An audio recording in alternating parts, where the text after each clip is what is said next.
Hello everyone, welcome back to channel. दोस्तों, क्या आप भी बहुत एम्बिशियस हो मगर कभी अपने एम्बिशंस को अपने रियलिटी के अंदर कन्वर्ट ही नहीं कर पाते? क्या आपने हर साल सिर्फ प्रोक्रास्टिनेट ही किया है और कभी भी अपने न्यू ईयर के रेजोल्यूशंस को रियलिटी के अंदर कन्वर्ट ही नहीं कर पाए? तो दोस्तों, ये वीडियो खास आप ही के लिए होने वाला है, बिकॉज इस वीडियो के अंदर 2025 स्टार्ट होने से पहले मैं आपके साथ कुछ पॉइंट्स शेयर करने वाला हूं, जिससे शायद आपका प्रोक्रास्टिनेशन भी कम हो जाए, आप अपने एम्बिशंस को चेस कर सको और 2025 के अंदर अपने उन सभी ड्रीम्स को अचीव कर सको जिसका आप सिर्फ प्लान करते आ रहे हो मगर कभी उन्हें एग्जीक्यूट नहीं कर पाए। तो इस वीडियो में एंड तक बने रहिएगा और अगर आपने अब तक भी हमारे चैनल को सब्सक्राइब नहीं किया है तो guys please make sure to subscribe our channel, ताकि इसी तरह के अलग अलग टेक्निकल, मोटिवेशनल और एजुकेशनल वीडियोस का आप यहां पर मजा ले सके और मैं भी मोटिवेट होता रहूं इस तरह के अलग अलग वीडियोस आप सभी के लिए इस प्लेटफॉर्म पर अवेलेबल करने के लिए। तो बिना देरी के चलिए गाइस शुरू करते हैं।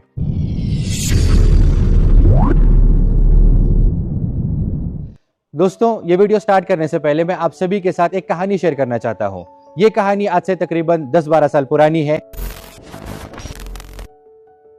जहां एक लड़का प्रिपेयर कर रहा था आईआईटीज के लिए, क्योंकि आज से 10-12 साल पहले स्मार्टफोन और कंप्यूटर्स ये मार्केट के अंदर छाए हुए थे और उसी टाइम पे आईआईटीज को लाखों करोड़ों के पैकेजेस भी मिल रहे थे, जिसके न्यूज डे टू डे लाइफ के अंदर हम तक अलग अलग प्लेटफॉर्म से पहुंच रहे थे। और दोस्तों, आईआईटी के अंदर इंजीनियरिंग करना ये इंडिया में लाखों बच्चों का हर साल ड्रीम होता है, मगर बस कुछ बच्चे ही इस ड्रीम को रियलिटी के अंदर कन्वर्ट कर पाते हैं और वो लड़का भी अपने इस ड्रीम को रियलिटी के अंदर कन्वर्ट नहीं कर पाया। इतना ही नहीं, बल्कि अपने पहले अटेम्प्ट के अंदर तो वो इंजीनियरिंग के लिए भी क्वालिफाई नहीं कर पाया और इसी वजह से वो अपने डिप्रेशन को बैटल करते करते किसी तरह से री एग्जाम के अंदर अपीयर हुआ और री एग्जाम देने के बाद एक रेगुलर इंजीनियरिंग कॉलेज के अंदर एडमिशन ले लिया। बट जब वो अपने कॉलेज के अंदर स्टडी कर रहा था, उस टाइम पे बार बार उसे यही रियलाइज होता था कि उसे अपने लाइफ के अंदर जो कुछ भी अचीव करना है, उन एम्बिशंस के लिए उसे मेहनत करना बहुत जरूरी है और कहीं ना कहीं इस मेहनत की ही कमी रहने की वजह से वो अपने आईआईटी के ड्रीम को चेस नहीं कर पाया था। और ये रियलाइजेशन उसके लिए हेल्पफुल साबित हुआ अपने थ्रू आउट द इंजीनियरिंग के अंदर, जहां उसने अपने स्किल्स को डेवलप किया, अपने नॉलेज को एनहांस किया और उसी के साथ साथ आने वाले टाइम के अंदर जब वो ग्रेजुएट हुआ तो ग्रेजुएट होने के बाद उसने अलग अलग कोर्सेज किए, अलग अलग प्रोग्राम्स अटेंड किए और after some years, after some time he established himself as a corporate trainer and guys, उसी के बाद अल्टीमेटली वो टाइम आया, वो दिन आया जब जिस आईआईटी के अंदर उसे पढ़ने का मौका नहीं मिला था, उसी आईआईटी ने उसे as a guest speaker invite किया आईआईटीएंस को लेक्चर देने के लिए। इतना ही नहीं, बल्कि आईआईटी के साथ साथ वॉशिंगटन यूनिवर्सिटी से कनेक्टेड एमबीए बैच के लिए भी उसने लेक्चर कंडक्ट किया। तो जिस कॉलेज के अंदर वो पढ़ नहीं सका था, इवेंचुअली उस कॉलेज के अंदर वो पढ़ा कर आ गया। और दोस्तों, जानते हो इस पूरे कहानी का सबसे एक्साइटिंग पार्ट क्या है? कि ये कहानी किसी और की नहीं है, बल्कि ये कहानी मेरी अपनी है। यस गाइस, मैं ही वो लड़का हूं जिसने आईआईटी का ड्रीम देखा था अपने 11th और 12th स्टैंडर्ड के अंदर, जिसे मैं कंप्लीट नहीं कर पाया था। बट 10 साल के बाद उसी कॉलेज के अंदर मुझे मौका मिला आईआईटीएंस के लिए लेक्चर कंडक्ट करने के लिए, उसी के साथ साथ वॉशिंगटन यूनिवर्सिटी के एमबीए बैच के लिए लेक्चर कंडक्ट करने के लिए इन IIT Bombay campus.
So just finished our session in IIT Bombay. Quite amazing day today.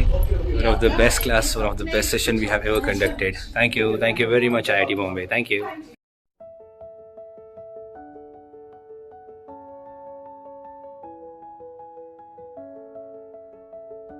सो दोस्तों, अपने इस एम्बिशन को अचीव करने के पीछे जो सबसे बड़ा रियलाइजेशन मुझे हो गया था वो ये था कि हमारे ड्रीम्स हमेशा आसमान में होते हैं और हम जमीन पर रहते हैं, और हम ये नहीं समझ पाते कि अपने इन ड्रीम्स को अचीव करने के लिए हमें जो मेहनत पुटअप करनी है तो वो कैसे करें और शुरुआत कहाँ से करें।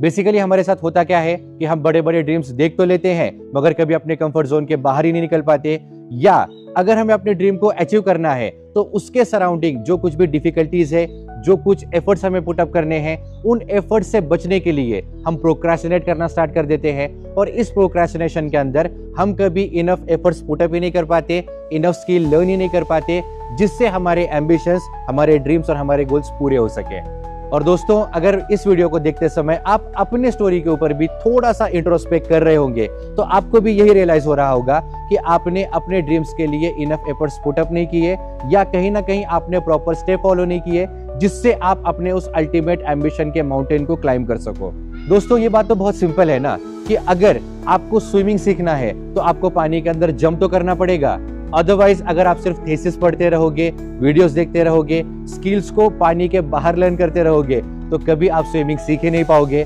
बल्कि अगर आपको सच में स्विमिंग सीखना है तो सबसे पहले आपको पानी के अंदर जंप करना होगा और उसके बाद अपने हाथ पैर चलाने होंगे, तब जाके आप पानी के ऊपर फ्लोट करना स्टार्ट कर दोगे, और जब आप पानी के ऊपर फ्लोट करना स्टार्ट कर दोगे तो इवेंचुअली आप स्विमिंग भी करना सीख ही जाओगे और एक जगह से दूसरे जगह तक आप पहुंच पाओगे। But important task is come out of your comfort zone.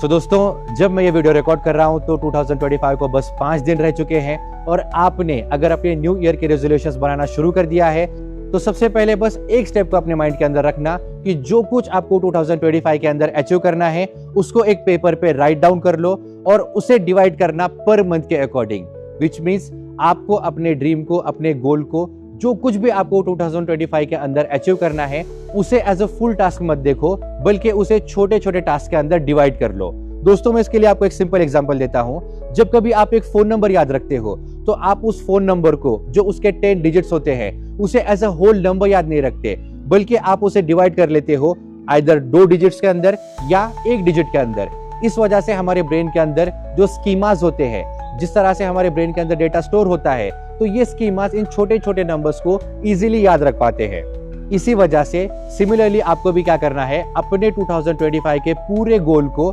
अलग अलग मंथ के अकॉर्डिंग जितना आपको प्रोग्रेस चाहिए उस वे से डिवाइड करना है। सो आपका स्टेप नंबर 1 है decide your goal for 2025। Step number 2 है divide this goal equally for each and every month. इसके बाद जब आपका स्टेप 3 आएगा, इस मोमेंट पे आपको एक्चुअली एफर्ट्स पुटअप करने हैं पर वीक के अकॉर्डिंग और पर डे के अकॉर्डिंग, यानी आपका पर डे प्रोग्रेस क्या होना चाहिए और पर वीक प्रोग्रेस क्या होना चाहिए। और जब आप इन चीजों को, इन छोटे छोटे स्टेप्स को फॉलो करोगे तब जाके इवेंचुअली 2025 के आपके सारे ड्रीम्स एंड गोल्स आप अचीव कर पाओगे। दोस्तों, वो मिसाल तो आपने डेफिनेटली सुनी होगी कि अगर आपको एक माउंटेन क्लाइंब करना है तो आपको माउंटेन के बारे में इंफॉर्मेशन तो होनी चाहिए, बट आपकी नजर हमेशा आपके ईच एंड एवरी स्टेप के ऊपर होनी चाहिए। बिकॉज अगर आप अपने स्टेप के ऊपर फॉलो करोगे, अगर आप अपने स्टेप के ऊपर फोकस करोगे, तब जाके आपको प्रॉपर प्रोग्रेस मिलता रहेगा। मगर हर मोमेंट अगर आपकी नजर ऊपर होगी,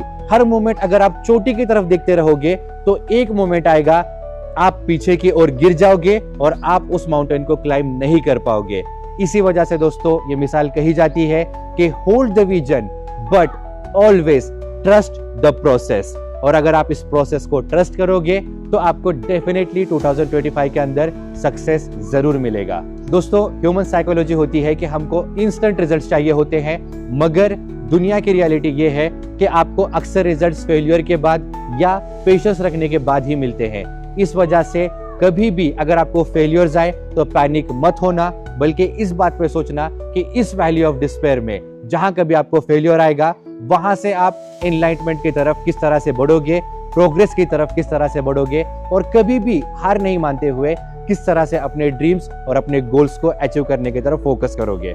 सो दोस्तों, आज जब आप ये वीडियो देख रहे हो तो हो सकता है आप में से कुछ 12th स्टैंडर्ड के अंदर होंगे, कुछ अपने इंजीनियरिंग के अंदर होंगे या कुछ जॉब के लिए प्रिपेयर कर रहे होंगे। तो ये सभी इंफॉर्मेशन आपके लिए हर फेज में इक्वली वर्क करेगी। दोस्तों, बस आपको क्या करना है, इन स्टेप्स को फॉलो करना है और अपने एम्बिशंस को प्रोक्रेस्टिनेशन से बाहर निकल के स्टेप बाय स्टेप कंप्लीट करना है। तो उम्मीद करता हूँ आपको इन्फॉर्मेशन अच्छी लगी होगी, मेरी स्टोरी अच्छी लगी होगी। और अगर आपको इसी तरह के वीडियोस आगे भी इस चैनल के ऊपर देखना है तो मेरे साथ कनेक्ट करना। और दोस्तों, अगर ये वीडियो आपको अच्छा लगा तो इस वीडियो को लाइक जरूर करना, कमेंट करके अपना ओपिनियन जरूर बताना, अपना फीडबैक भी जरूर देना। और अगेन हमारे चैनल को सब्सक्राइब जरूर करना ताकि हम फ्यूचर में भी कनेक्ट रह सके और एक दूसरे के साथ इंटरेक्ट कर सके। सो चलिए मिलते हैं अगले वीडियो में। This is Arshad Syed, thank you so much.